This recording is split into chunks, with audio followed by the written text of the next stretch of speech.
बुलाया था शादी के लिए, मार दिया गोली। यह घटना पटना के रहने वाले रजनीश का है, जो शादी.com पर इंदौर की सृष्टि जैन का प्रोफाइल और फोटो देखा तो उसे मिलने के लिए फ्लाइट का टिकट भेजकर पटना बुला लिया। लेकिन सृष्टि के पटना आने पर ऐसा क्या हुआ कि रजनीश को अपने हाथों ही सृष्टि का खून करना पड़ा। ये घटना सुबह के 10 बज रहे थे। सोमवार का दिन होने की वजह से सड़कों पर कुछ ज्यादा ही भीड़ भाड़ थी। पटना के मीठापुर का भी वही हाल था। सड़कों पर भीड़ भाड़ की वजह से गाड़ियां सरक कर चल रही थीं। उसी भीड़ में एक ऑटो भी हॉर्न बजाता हुआ आगे निकलने की कोशिश में लगा था। उसमें एक लड़की बैठी थी जो ऑटो ड्राइवर से बार बार जल्दी से जल्दी पटना जंक्शन रेलवे स्टेशन पर पहुंचाने को कह रही थी। लेकिन भीड़ की वजह से ऑटो आगे बढ़ नहीं पा रहा था। ऑटो में बैठी लड़की कभी अपनी घड़ी देखती तो कभी ऑटो से सिर बाहर निकालकर पीछे की ओर देखती थी। जैसे ही ऑटो चाणक्य लॉ यूनिवर्सिटी के पास पहुंचा तो एक सफेद रंग की बुलेट मोटरसाइकिल पीछे से आकर ऑटो के साथ साथ चलने लगी। उस पर 2 युवक सवार थे। उन्हें देखकर लड़की घबरा गई और उसने ड्राइवर से ऑटो भगाने को कहा। लेकिन भीड़ की वजह से ऑटो ड्राइवर ऑटो भगा नहीं सका। इसी बीच मोटरसाइकिल पर पीछे बैठे युवक ने पिस्तौल निकाली और ऑटो में बैठी लड़की को लक्ष्य बनाकर 4 गोलियां दाग दी। लड़की पर गोलियां दागकर मोटरसाइकिल सवार जिस तरह पीछे से आराम से आए थे उसी तरह आराम से आगे बढ़ गए। उन्हें रोकने की कोई हिम्मत भी नहीं कर सका। गोलियां लगने से लड़की चीखी तो ऑटो ड्राइवर ने ऑटो रोका और लड़की की मदद करने के बजाय वह ऑटो ही छोड़कर भाग गया। गोलियां चलने से बाजार में अफरातफरी मच गई थी। लोग दुकानें बंद करने लगे थे। थोड़ी देर में अफरातफरी थमी तो लोगों को पता चला कि ऑटो में बैठी लड़की पर गोलियां चलाई गई थीं। वह अभी भी उसी में घायल पड़ी थी। कुछ लोगों ने तुरंत उसे अस्पताल पहुंचाया, जहां डॉक्टरों ने उसे मृत घोषित कर दिया। पुलिस को सूचना दी गई तो पहले पुलिस ने घटनास्थल का निरीक्षण किया। उसके बाद अस्पताल गई। शिनाख्त के लिए लड़की के पर्स और बैग की तलाशी ली गई तो उनमें से मिले कागजातों से पता चला कि लड़की का नाम सृष्टि जैन था। वह इंदौर के स्नेहनगर की रहने वाली थी। वह गो एयर की फ्लाइट से दिल्ली से पटना आई थी और मीठापुर के मणि इंटरनेशनल होटल में ठहरी थी। उसे फ्लाइट से दिल्ली जाना था, लेकिन उसने फ्लाइट का टिकट कैंसिल कराकर पटना से इंदौर जाने के लिए पटना इंदौर एक्सप्रेस का टिकट करवाया था। सुबह 10 बजे वह होटल छोड़कर ऑटो से पटना जंक्शन रेलवे स्टेशन जा रही थी। तभी रास्ते में उसे गोली मार दी गई थी। इसके बाद 11 बजे के करीब उसकी मां ममता जैन ने सृष्टि के मोबाइल पर फोन करके पता करना चाहा कि क्या वह ट्रेन में बैठ गई है, तो किसी पुलिस वाले ने फोन रिसीव करके उन्हें बताया कि सृष्टि को गोली मार दी गई है और वह अस्पताल में है। जिस समय सृष्टि को गोली मारी गई थी, auto driver Rajpur Singh auto छोड़कर भाग गया था। पुलिस ने उसके ऑटो में लिखे पुलिस कोड J647 से उसका मोबाइल नंबर और पता लेकर उसे फोन किया। वह परसा बाजार के पूर्वी रहीमपुर गांव का रहने वाला था। थाने आने पर ऑटो ड्राइवर राजपूर सिंह से पूछताछ की गई तो उसने बताया कि लड़की पर गोली चलाए जाने के बाद वह काफी डर गया था। वह उस लड़की को लेकर स्टेशन जा रहा था। तभी चाणक्य लॉ यूनिवर्सिटी के पास बुलेट मोटरसाइकिल से 2 लड़के आए और उनमें से पीछे बैठे लड़के ने लड़की को गोली मार दी थी। गोली मारकर वे करबिघिया की ओर गए थे। पुलिस ने जब सृष्टि के पिता सुशील जैन से बातचीत की तो उन्होंने बताया कि शादी.com पर 20 दिनों पहले उनकी छोटी बेटी शगुन ने मृतका सृष्टि का प्रोफाइल डाला था। बिहार का कोई लड़का उसे पसंद आ गया था तो वह उसी से मिलने पटना आई थी। जब सृष्टि की बहन शगुन से पूछताछ की गई तो उसने बताया था कि शादी.com पर सृष्टि का प्रोफाइल देखकर पटना के रजनीश की ओर से उसके लिए विवाह का प्रस्ताव आया था। रजनीश सृष्टि को अपने घर वालों से मिलवाना चाहता था, इसीलिए उसने सृष्टि को पटना बुलवाया था। रजनीश ने ही सृष्टि के लिए फ्लाइट का टिकट भी भेजा था और पटना में ठहरने के लिए होटल का भी इंतजाम किया था। सुबह 11:35 पर वह पटना पहुंची थी और मणि इंटरनेशनल होटल के कमरा नंबर 106 में ठहरी थी। उसी दिन दोपहर 2:10 पर रजनीश सिंह ने अपने दोस्त राहुल के साथ उसी होटल में कमरा नंबर 107 बुक कराया था। होटल के रजिस्टर में उसने अपने पिता का नाम राजेश्वर प्रसाद सिंह और पता राघवपुर जिला वैशाली लिखा था। सभी होटल से निकल गए थे, लेकिन कुछ देर बाद सृष्टि होटल लौट आई थी और इस बार वह कमरा नंबर 103 में ठहरी थी। उसने होटल मैनेजर को बताया था कि उसका टिकट कंफर्म नहीं हुआ, इसलिए वह वापस आ गई थी। एक बार फिर रजनीश अपने दोस्त राहुल के साथ होटल पहुंचा और सीधे सृष्टि के कमरे में गया। होटल के मैनेजर राजकुमार के अनुसार इस बार रजनीश सृष्टि के कमरे पर गया तो दोनों के बीच किसी बात को लेकर बहस होने लगी।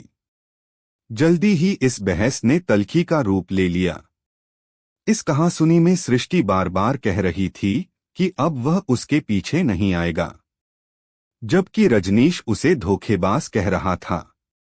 उसका कहना था कि उसने उसके 1 लाख रुपए ठग लिए हैं। रजनीश से मिलने के बाद सृष्टि ने अपने घर वालों को फोन करके बताया था कि रजनीश उसे ठीक आदमी नहीं लगता है। उसके पास पिस्तौल भी है जिसे लेकर वह घूमता है। वह एयरपोर्ट पर भी पिस्तौल लेकर आया था। वह ऐसे आदमी से कतई विवाह नहीं करेगी और बाकी बातें वह इंदौर लौटकर बताएगी। सृष्टि की मां ममता जैन ने बताया था कि रजनीश ने उनसे भी फोन पर मीठी मीठी बातें की थीं। वापस आने के लिए सृष्टि को फ्लाइट पकड़ने के लिए एयरपोर्ट पर गई थी, लेकिन फ्लाइट नहीं मिली। इसके बाद उसने पटना इंदौर एक्सप्रेस से लौटने का टिकट लिया था। सृष्टि के पिता सुशील जैन मूल रूप से राजस्थान के उदयपुर के रहने वाले थे। 4 साल पहले ही वह इंदौर आकर रहने लगे थे। यहाँ वह एक प्राइवेट कंपनी में नौकरी करते थे। उनके परिवार में पत्नी ममता जैन के अलावा 2 बेटियां, बड़ी सृष्टि और छोटी शगुन थी। सृष्टि ने उदयपुर से MBA किया था, जबकि शगुन 12वीं में पढ़ रही थी। उनका परिवार इंदौर के स्नेहनगर में रहता था। इसके पहले वह खातीवाला टैंक में अनमोल पैलेस में फ्लैट नंबर 402 में रहते थे। इंदौर की कई कंपनियों में काम करने के बाद सृष्टि दिल्ली में इंडिया बुल्स कंपनी में टीम लीडर के पद पर काम कर रही थी। पिछले महीने उसने यह नौकरी छोड़ दी थी और दूसरी कंपनी में नौकरी पाने की कोशिश कर रही थी। नौकरी छोड़े के बाद माँ बाप के साथ रह रही थी।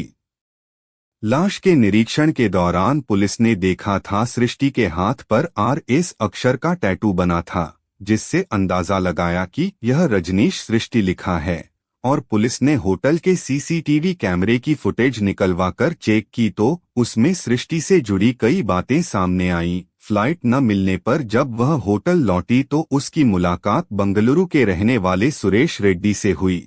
फुटेज में वह होटल के रिसेप्शन काउंटर के पास वाले सोफे पर रेड्डी के साथ बैठी हुई दिखाई दे रही थी। सृष्टि ने रेड्डी के साथ सेल्फी लेने की बात कही तो पहले तो उसने मना कर दिया। बातचीत में सृष्टि ने उसे बताया था कि वह इंदौर से पटना आई है। वह एक मोबाइल फोन खरीदना चाहती है, वह चलकर खरीदवा दे। इसके बाद रेड्डी उसे ऑटो से बाजार ले गया था। रेड्डी अपनी कंपनी के काम से पिछले 15 दिनों से उस होटल में ठहरा था। फुटेज से यही लगता था कि 24 जनवरी को सृष्टि और रेड्डी की मुलाकात थोड़ी ही देर में दोस्ती में बदल गई थी। होटल से निकलने के बाद उन्होंने 10,000 रुपए का मोबाइल फोन खरीदा था। मोबाइल का बिल रेड्डी के नाम से बना था। इसके बाद दोनों नाइट शो फिल्म देखकर देर रात होटल लौटे थे। होटल स्टाफ ने भी पुलिस को उनके देर से लौटने की बात बताई थी। पुलिस सूत्रों के अनुसार सृष्टि के मोबाइल फोन के मेमोरी कार्ड से पुलिस को कुछ आपत्तिजनक वीडियोज मिले थे, लेकिन पुलिस इस बारे में कुछ नहीं बता रही है कि मेमोरी कार्ड से पता चलता है कि सृष्टि विवाहित थी, लेकिन वह ऑनलाइन साथी की तलाश में थी। रजनीश की तरह सृष्टि ने भी अपने प्रोफाइल में खुद के बारे में गलत जानकारियां दी थीं। सृष्टि के परिवार वालों ने पुलिस को बताया था कि उदयपुर में पढ़ाई के दौरान ही सृष्टि ने प्रेम विवाह कर लिया था, लेकिन वह शादी कुछ समय बाद ही टूट गई थी और सृष्टि ने अपने पति से तलाक ले लिया था। सोचने वाली बात यह है कि अगर रजनीश से सृष्टि की पहले से जान पहचान नहीं थी तो किसी अजनबी के बुलाने पर वह इंदौर से पटना कैसे चली गई। रजनीश सृष्टि के पड़ोस वाले कमरे में ही रात में ठहरा था, लेकिन यह बात उसने अपने घर वालों को नहीं बताई थी। दोनों के बीच कहीं पहले से तो कोई रिश्ता नहीं था। आखिर रजनीश बार बार सृष्टि पर 1 लाख रुपए ठगने का आरोप क्यों लगा रहा था। केवल विवाह के प्रस्ताव ठुकराने से कोई किसी लड़की की हत्या क्यों करेगा। सृष्टि की हत्या के 8 दिनों बाद सृष्टि के हत्यारे रजनीश को पुलिस ने गिरफ्तार कर लिया था। वह अपनी पत्नी और दोनों बच्चों के साथ कंकड़बाग में अपने किसी रिश्तेदार के यहाँ गया था, तभी पुलिस ने उसे पकड़ लिया था। पुलिस को उसके वहां आने की जानकारी पहले से थी, इसलिए सादे लिबास में वहां पुलिस वालों को तैनात कर दिया गया था। उसके आते ही पुलिस ने उसे पकड़ लिया था। वह पटना से होकर दिल्ली भागने की फिराक में था। पूछताछ में रजनीश ने पुलिस को बताया था कि सृष्टि उसे ब्लैकमेल करने लगी थी। लोगों को ब्लैकमेल करना उसकी आदत में शुमार था। इस काम में उसका परिवार भी उसका साथ देता था। पुरुषों को फंसाकर वह रुपए ऐंठती थी। यहाँ आकर उसने उससे गहने खरीदने को कहा था। सृष्टि के बार बार बदलते बात व्यवहार से ही रजनीश को उस पर शक हो गया था, जिससे उसने गहने खरीदने से मना कर दिया था। इसी बात से सृष्टि उससे नाराज हो गई और होटल में ही उससे बहस करने लगी, जो जल्दी तल्खी में बदल गई। बात ज्यादा बढ़ी तो वह रजनीश को गालियां देने लगी। इसके बाद सृष्टि ने अपना सामान उठाया और अकेली ही ऑटो से स्टेशन की ओर चल पड़ी। रजनीश के पास पिस्तौल थी ही। उसने देखा कि सृष्टि उसे धोखा देकर जा रही है तो उसने बुलेट से जाकर रास्ते में उसे गोली मार दी। राघवपुर के वीरपुर बरारी टोला का रहने वाला रजनीश किसान राजेश्वर प्रसाद सिंह का बेटा है। पुलिस ने उसके गांव वाले घर पर छापा मारा तो वहां से 7.65 बोर की गोलियों के 6 खोखे मिले हैं। रजनीश की 13 साल पहले किरण सिंह से शादी हुई थी। उसके 2 बच्चों में बड़ा बेटा प्रियांशु 12 साल का और छोटा बेटा कुणाल 9 साल का है। रजनीश की गिरफ्तारी से किरण काफी परेशान है। उसका कहना है कि उसके पति किडनी के मरीज हैं। अगर उन्हें समय समय पर दवाएं नहीं दी गईं तो उनकी जान जा सकती है। किरण ने दिल्ली के अपोलो हॉस्पिटल में अपनी किडनी दान की थी। दूसरी किडनी रजनीश के बड़े भाई अनिल ने दी थी, जिसकी वजह से उसे दिन में 3 बार दवा खानी पड़ती है। पीने के लिए उसे मिनरल वाटर दिया जाता है। सृष्टि के पिता का कहना है कि रजनीश पुलिस को बेमतलब की कहानियां गढ़कर सुना रहा है। हत्या को लेकर भी वह पुलिस को बरगला रहा है। सृष्टि की मां का कहना है कि किसी अनजान लड़की से 5 से 10 दिनों की बातचीत में रजनीश ने 2.5 लाख रुपए से ज्यादा उस पर कैसे और क्यों खर्च कर दिए। 4 जनवरी को सृष्टि की बहन शगुन ने उसकी शादी का प्रोफाइल शादी.com वेबसाइट पर डाला था। उसके 10 दिनों बाद रजनीश की ओर से शादी का प्रस्ताव आया था।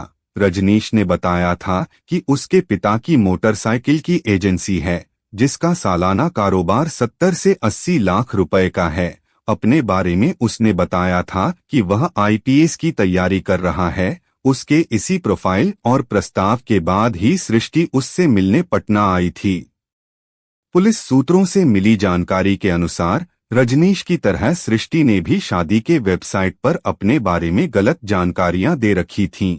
उसने पहले विवाह और तलाक के बारे में बिल्कुल नहीं बताया था। रजनीश तो गलत था ही, सृष्टि भी अपने बारे में गलत जानकारी देकर दोबारा शादी की फिराक में थी।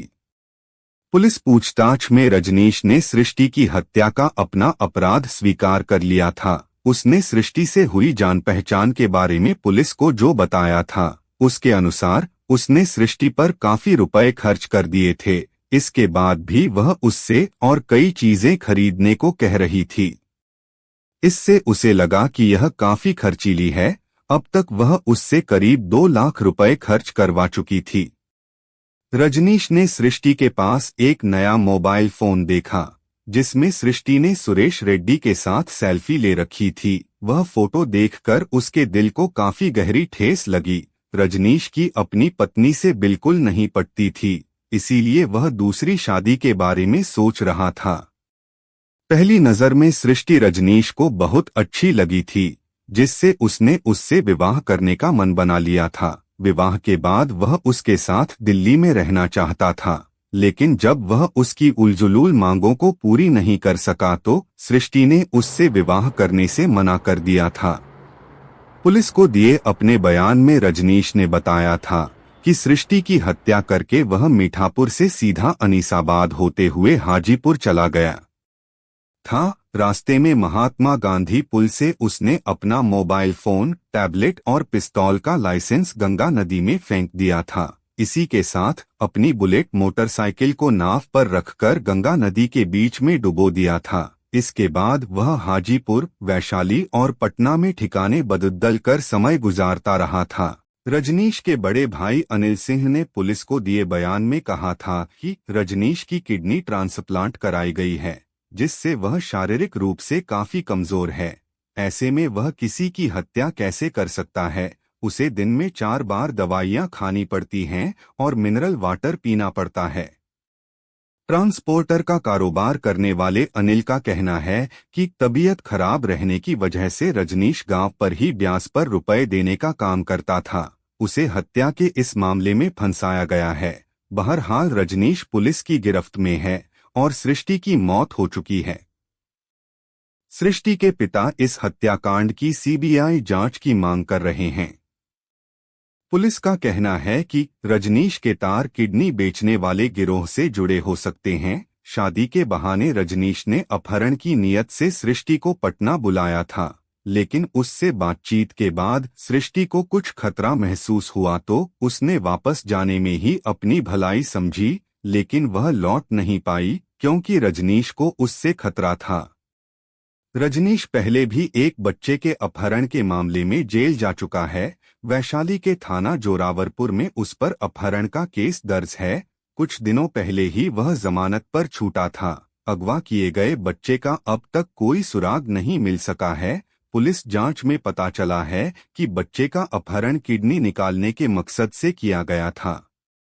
जांच के बाद पुलिस ने उसका खाता सील कर दिया था, जिसमें 90 लाख रुपए जमा थे।